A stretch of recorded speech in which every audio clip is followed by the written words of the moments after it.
다음에 등장하는 게 이제 그 좀 할 얘기가 많은 오버킬의 찰리예요. 이게 처음에는 등장을 안 하다가 88년 언더 더 인플루언스에 좀 등장을 해요. 원래는 그 WFO, Wide Fucking Open이나 Killing Kind에서 나온 것처럼 이렇게 삼각형의 어떤 걸로 생각을 하고 있었는데, 네크로샤인이라는 앨범에서 날개를 펴기 위해서 쇠사슬에 묶이고 일렉트릭 에이지에서 결국 전기 충격을 맞아.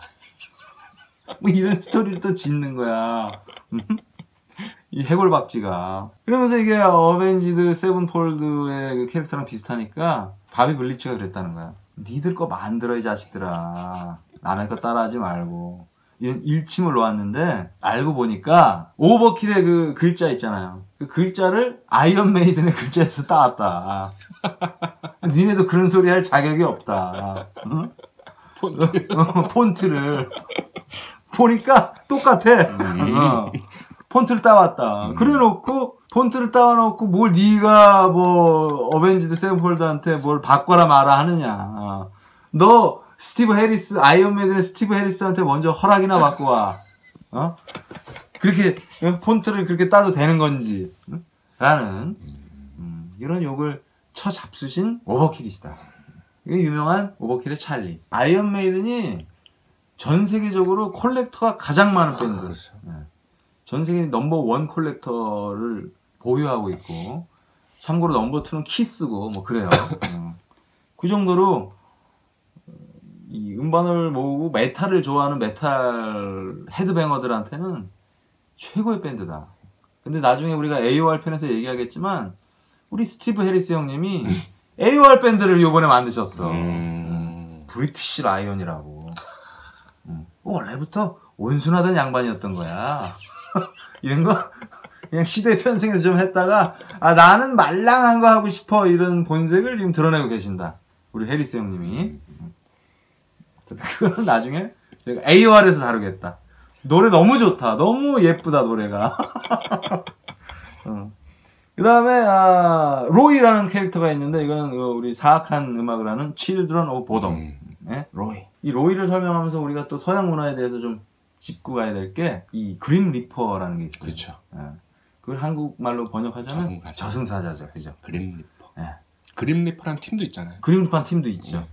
유명한 옛날 헤비메탈, 정통 헤비메탈 팀. 이 그림 리퍼가 이름이 로이인데, 이 헤비메탈을 대변하기에 너무 적합한 그렇죠. 그런 캐릭터고, 더 이상 이런 상징은 없다. 그러면서 이제 앨범마다 좀 섬뜩하게 먼 곳에서 바라본다거나, 너의 영혼을 내가 접수해 가겠어 라는 느낌을 준다거나, 그러면서 각각 여러 가지 색깔의 그늘의 모습으로 표현이 되고 있다. 낫을 들고. 그쵸. 호미 말씀드리려고 그랬는데, 대한민국에서 그 호미 팔아서 재벌되신 분 한 분 계시죠? 그쵸, 미국에. 네. 엄청나대요. 우리의 저승사자는 좀 호미를 들어야 되지 않을까. 이게 주는 교훈은 너무 복잡한 것보다는 좀 심플하게 가는 것도 우리가 성공을 할 수 있는 지름길이 아니겠느냐. 여러 생각하지 않고 그런 교훈을 주는 우리 칠드런 오브 보돔이다. 그 다음에 이제 등장하는 트래쉬 메탈 7모에는 못 들어가지만 8모에 정도는 들어갈 수 있는 크리에이터. 그 크리에이터의 바이올런트 마인드라는 그 캐릭터예요. 그 드래곤볼의 피콜로처럼 생긴 애가 머리를 열고 있는 그 자켓.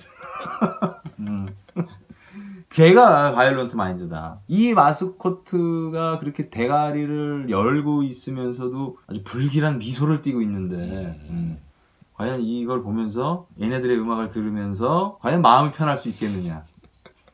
이런 얘기들 하고 있다. 그 앨범 타이틀이 코마 오브 소울스라고 1990년에 나온 명반. 거기서 등장해가지고 두세 앨범에 또 등장을 하시고, 그 다음에 더 가이라고 디스터브드라는 그 밴드의 더 시크니스라는 앨범부터 시작된 은하철도 999에 나오는 그 차장 같은 근데 좀 무서운 검은 바탕에 하얀 얼굴을 한, 불안한 얼굴을 한 그런 더 가이다. 그 다음에 이제 잭 오 랜턴이라고 그래서 그 헬로윈의 호박. 이 밴드는 무엇이 할로윈을 상징하는가를 이제 정확히 알고, 그렇죠. 이 또 독일 애들은 완전히 이건 선점을 했기 때문에 이 유명한 캐릭터를 그 독일 애들이 왜 할로윈을 그렇게 하는지 모르겠지만 미국에서 뜨고 싶은 거지. 우리는 헬로윈을 멜스메라고 불러요. 멜로딕 스피드 메탈이다. 이 멜로딕 스피드 메탈을 누구를 예를 들 수 있느냐? 뭐 이런저런 밴들이 많긴 했는데 가장 대표적인 게 엑스제팬 아니냐? 약간 멜로딕 스피드 메탈이다. 멜로디는 멜로딕한데 개인적으로는 좀 잘 어울리지 않는. 차라리 좀 예쁘게 만들었으면 어땠을까? 굳이 그렇게 투데오를 밟아가면서 저기 멜로딕을 해야 되느냐? 그러면서 이제 헬로윈은 메탈 마스코트나 뭐 이런 설정에도 우리가 유머러스하게 그렇죠. 이렇게 무섭고 죽음 이런 상징보다는 좀 이렇게 귀엽게 갈 수도 있다는 교훈을 주셨다. 그 다음에가 이제 디오의 머레이라고 이러고 있는 홀리 다이버에 나오는 머레이. 그러면서 홀리 다이버, 라스트 인 라인, 드림 이블 거치면서 등장하는 디오의 머레이다. 그 다음에가 이제 스네글 투트라 그래서 모터헤드의 상징. 네. 77년에 데뷔했고 모터헤드의 데뷔 앨범 첫 앨범에 같이 데뷔한다. 흡사 이 캐릭터는 램이 자갈을 굴리는 듯한 그런 목소리를 상징하는 듯한 그런 독특한 또 캐릭터를 갖고 있고 그만큼 또 유명해졌고 오르가즈메트론이라는 앨범에는 기차 앞대가리에 스네글 투트가 등장하는 인상적인 캐릭터고 그 다음에 이제 우리가 너무너무 잘 아는 빅 레틀헤드 메가데스에. 근데 이게 좀 소름 끼쳤던 게 해골이 뭐 눈, 귀, 뭐 입, 뭐 이런 거 많이 하고 있잖아요. 그냥 이렇구나, 뭐 캐릭터 잘 만들었네라고만 생각했는데 알고 보니까 이게 악에 대해서는 말하지도 듣지도 보지도 마라. Speak no evil, hear no evil, see no evil. 해골의 눈, 귀, 입을 다 막았다. 이런 철학적인 메가데스. 메탈리카의 그 스케리가인 제임스 해필드랑 좀 궤를 달리하는. 그렇죠.